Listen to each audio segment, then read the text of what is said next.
नमस्कार, मैं हूं प्रदीप कुमार। आप देख रहे हैं पॉलिटिकल आइडिया। पॉलिटिकल आइडिया के आज के इस अंक में आप सभी दर्शकों का बहुत बहुत स्वागत है। मित्रों, हमारा प्रयास होता है कि हम किसी राजनीतिक दल के पक्ष या विपक्ष में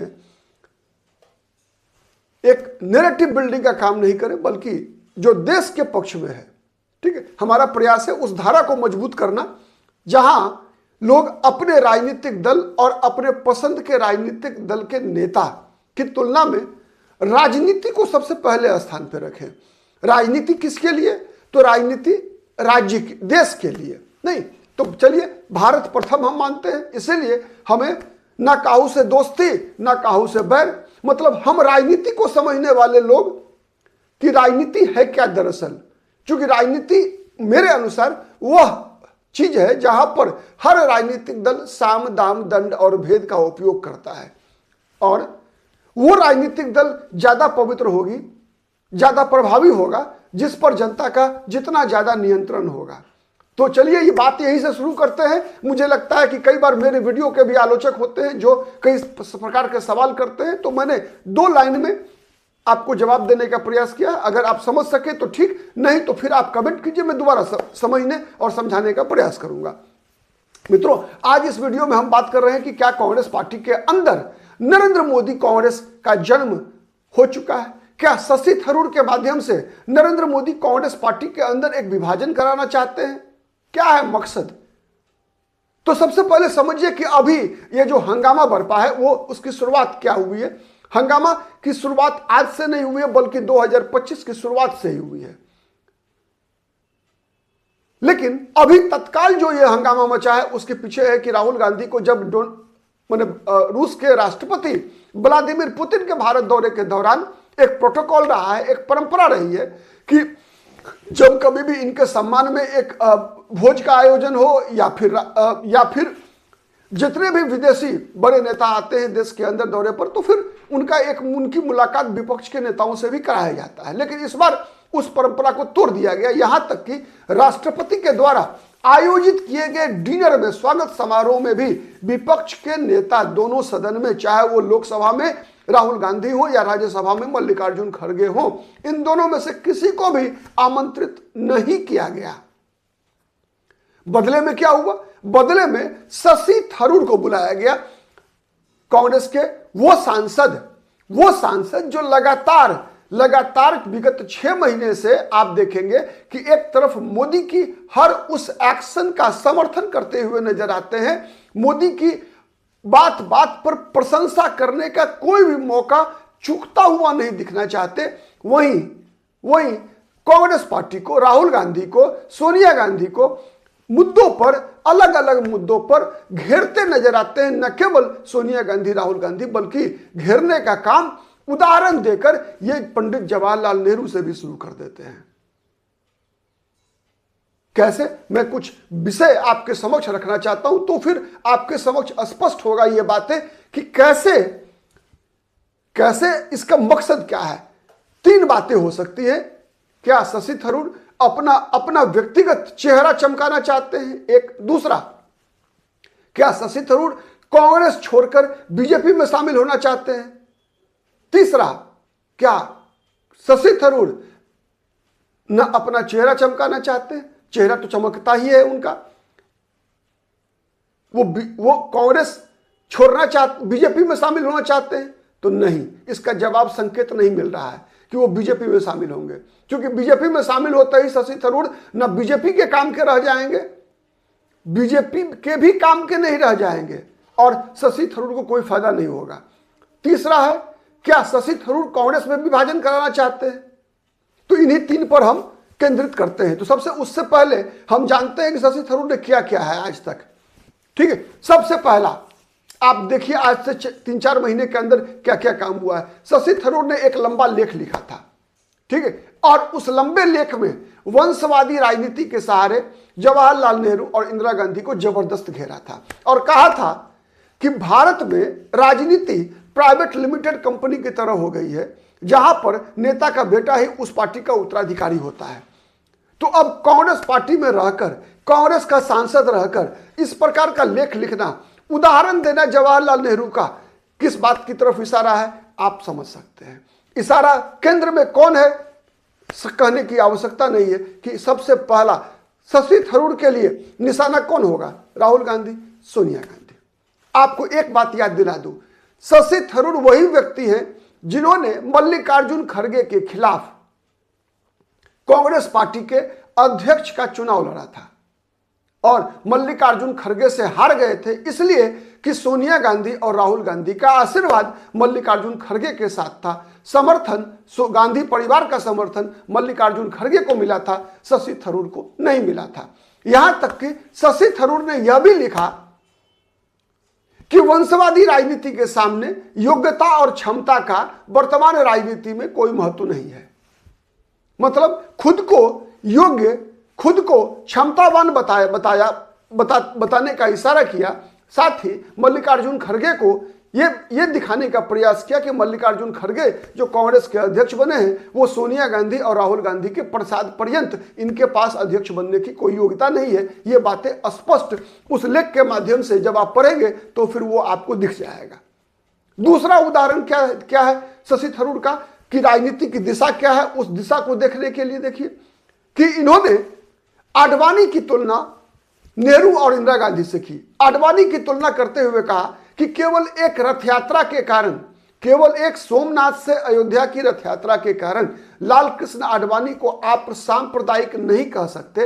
वैसे ही जैसे देश पर आपातकाल थोपने के लिए इंदिरा गांधी को तानाशाह नहीं कह सकते, केवल एक चीन के साथ भारत की युद्ध में पराजय के कारण जवाहरलाल नेहरू को आप नकारा नहीं कह सकते। अब आप इन शब्दों को गौर से देखिए, सुनिए, समझिए। लाल कृष्ण आडवाणी को आप केवल सोमनाथ से अयोध्या की रथ यात्रा के कारण सांप्रदायिक नेता नहीं कह सकते। उसी तरह जिस तरह से इंदिरा गांधी को आपातकाल लागू करने के लिए तानाशाह नहीं कह सकते, जिस तरह से जवाहरलाल नेहरू को 1962 की चीन युद्ध में पराजय के कारण आप नकारा नहीं कह सकते। अब आप इसका विश्लेषण कीजिए।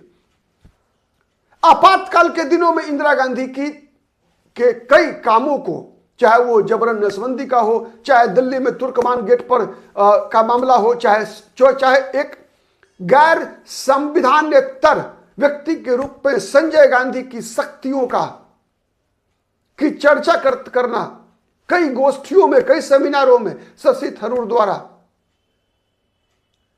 सार्वजनिक रूप से चर्चा करना, कहीं ना कहीं राहुल गांधी, सोनिया गांधी, गांधी परिवार पर छींटाकशी करना, नीचा दिखाने के बराबर ही है। साथ ही एक और बयान आपने देखा होगा ऑपरेशन सिंदूर के दौरान। ऑपरेशन सिंदूर के दौरान लगातार भारत सरकार के स्टैंड को, नरेंद्र मोदी के स्टैंड को के साथ चट्टान की तरह खड़े रहे शशि थरूर। और जब उनसे सवाल किया गया, कई कांग्रेस के प्रवक्ता, चाहे वो उदित राज हो, चाहे पवन खेरा हो, चाहे सुप्रिया श्री ने, तो यहां तक कि कांग्रेस पार्टी के अध्यक्ष मल्लिकार्जुन खड़गे ने जब इसके लिए शशि थरूर की घनघोर आलोचना की तो शशि थरूर ने कहा कि भारत ही मर गया तो राजनीतिक दल लेकर हम क्या करेंगे।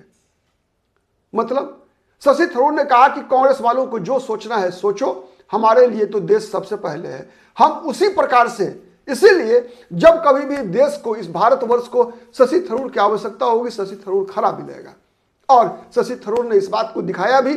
शशि थरूर को ऐसा मोदी ने कहने के लिए एक प्लेटफॉर्म भी दिया तब जब ऑपरेशन सिंदूर के बाद, जब सीज फायर हुआ और सीज फायर के बाद विभिन्न देशों में भारतीय शिष्टमंडल जाकर संयुक्त संसदीय दल के रूप में भारत सरकार का पक्ष रखने के लिए भेजा गया।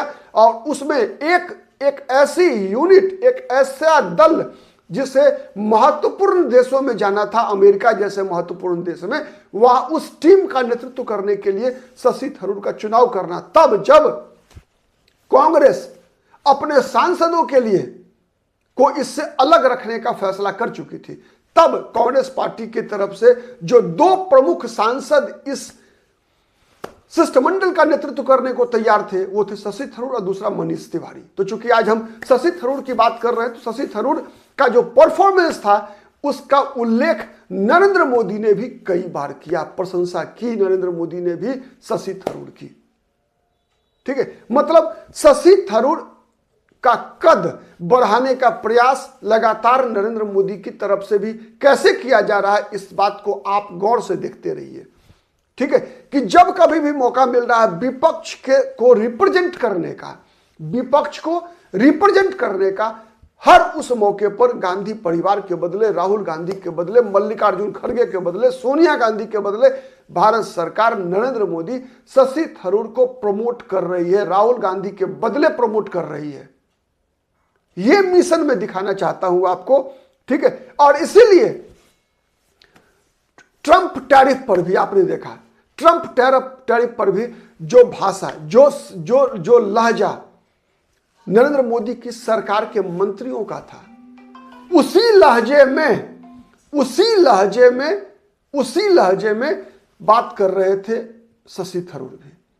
शशि थरूर का लहजा वह नहीं था जो कांग्रेस पार्टी का लहजा था, जो कांग्रेस के नेताओं का लहजा था, बल्कि वो लहजा वो था जो भारतीय जनता पार्टी के नेताओं का था, केंद्र के मंत्रियों का था, सरकार समर्थक अर्थशास्त्रियों का जो लहजा था। उसी लहजे में शशि थरूर भी डोनाल्ड ट्रंप की खिंचाई कर रहे थे और भारत सरकार का पक्ष रख रहे थे, और यहां तक कि अपने तुलना करने के लिए, उदाहरण सफाई देने के लिए, जब उनसे कई बार पत्रकारों ने पूछा कि क्या आप कांग्रेस छोड़ने वाले हैं, शशि थरूर ने कहा कि ऐसा नहीं है।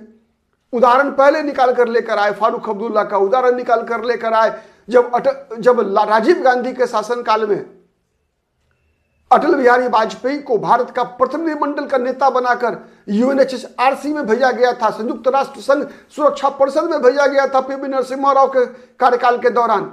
उन दिनों की चर्चा करते हुए शशि थरूर ने कहा कि भारत का इतिहास रहा है कि विपक्ष के नेता भी जब कभी भी संकट राष्ट्र देश पर आई है, जब कभी भी मामला विदेश का आया है, तब भारत का सत्ता पक्ष विपक्ष एकजुट रहा है, एक भाषा में बात करता है, एक स्वर में बात करने की हमारी परंपरा रही है, और मैं उसी परंपरा का निर्वाह कर रहा हूं। हमारा दल, हमारी राजनीति अलग है, देश सबसे पहले है। इतना ही नहीं, विगत दिनों लॉर्ड मैकाले की जब प्रधानमंत्री ने आलोचना की इस बात के लिए कि लॉर्ड मैकाले जिस प्रकार की शिक्षा व्यवस्था को भारत के अंदर स्थापित करना चाहता था, जिस प्रकार की राजनीति लॉर्ड मैकाले के सपनों की राजनीति थी भारत में, उसका कितना बुरा प्रभाव पड़ा है देश पर, इस बात की जब चर्चा कर रहे थे प्रधानमंत्री नरेंद्र मोदी, तो उस दौरान प्रधानमंत्री नरेंद्र मोदी का समर्थन करने वाले सबसे बड़े चेहरे के रूप में शशि थरूर थे। तो ये सब चीज इस बात के तरफ इशारा कर रहा है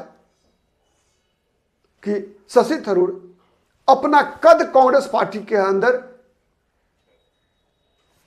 जो स्थापित कांग्रेस का अभी का स्टैंड है वर्तमान कांग्रेस का, उससे अलग खुद को दिखाना चाहते हैं।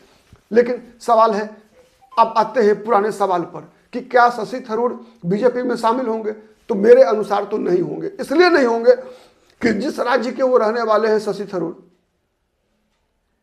वहां से बीजेपी की टिकट पर लोकसभा चुनाव जीतना लगभग असंभव है। राज्यसभा में अगर आ गए, बीजेपी की तरफ से सरकार में आ गए, तो फिर शशि थरूर की राजनीति खत्म हो जाएगी, चूंकि तब फिर शशि थरूर भाजपा के सांसद के रूप में उनकी जो छवि है आज बना है कांग्रेस पार्टी के अध्यक्ष का चुनाव लड़ने के बाद, वो छवि खत्म हो जाएगी, उनकी राजनीति खत्म हो जाएगी। मंत्री जरूर बन जाएंगे, राज्यसभा सदस्य जरूर बन जाएंगे, लेकिन फिर शशि थरूर का आज जो कद बढ़ रहा है वो कद नहीं बढ़ेगा, और वो बीजेपी के हित में भी नहीं होगा। तो बीजेपी के हित में नहीं होगा कि बीजेपी में लाकर उनको केंद्र में मंत्री बना दिया जाए। तो बीजेपी के हित में क्या होगा? बीजेपी के हित में होगा कि कांग्रेस में रहकर ही कांग्रेस के जड़ को खोदे शशि थरूर और कोशिश करें कांग्रेस में विभाजन कराने का, और इसी के तरफ नरेंद्र मोदी की रणनीति काम करती हुई दिख रही है कि राहुल गांधी 10 साल से केरल में भी कम्युनिस्टों की सरकार है। इस बार सबको लग रहा है कि केरल में कांग्रेस की वापसी हो सकती है। केरल की राजनीति में भी नरेंद्र मोदी चाहते होंगे, जहां तक मेरा अनुमान है, कि एक बार भले ही फिर से सीपीएम क्यों ना आ जाए सत्ता में, कांग्रेस की वापसी नहीं होनी चाहिए। कांग्रेस की वापसी का कोई संकेत निकल कर नहीं आना चाहिए केरल में। और यदि वापसी हो भी तो राहुल गांधी को मजबूर होकर शशि थरूर को अपना केरल में चेहरा बना लेना पड़े, जिससे कि शशि थरूर और मजबूत हो जाए। और शशि थरूर जब और मजबूत होंगे तो जब कभी भी कांग्रेस से राहुल गांधी या गांधी परिवार को कमजोर करने का प्रयास होगा, शशि थरूर और मोदी के लिए बड़े तुरुप के इक्का साबित हो सकते हैं। तो इसीलिए मैंने कहा कि शशि थरूर कांग्रेस में रहकर अभी मोदी कांग्रेस का निर्माण करते चलेंगे। और आप देखिए शशि थरूर की भाषा में अब मनीष तिवारी का बात करना, और एकाध और राज्यों में अगर परिणाम उल्टा रहा तो फिर शशि थरूर को समर्थन करने वाले लोग भी आपको शायद कांग्रेस पार्टी में मिल जाएं। और जब शशि थरूर का समर्थन सत्ता की तरफ से हो, मोदी की तरफ से हो, तो फिर आप चौंकिएगा मत जब एक साथ एक भीड़ भी निकलकर शशि थरूर के साथ जा सकती है कांग्रेस से निकलकर। आपकी एक जानकारी के लिए बताऊं, 69 में संसद में पहला विपक्ष का नेता भी कांग्रेस ही था, राम सुभग सिंह।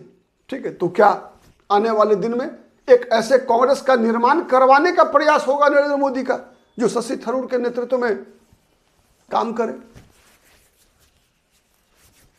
बना के रखिए नजर पॉलिटिकल आइडिया पर।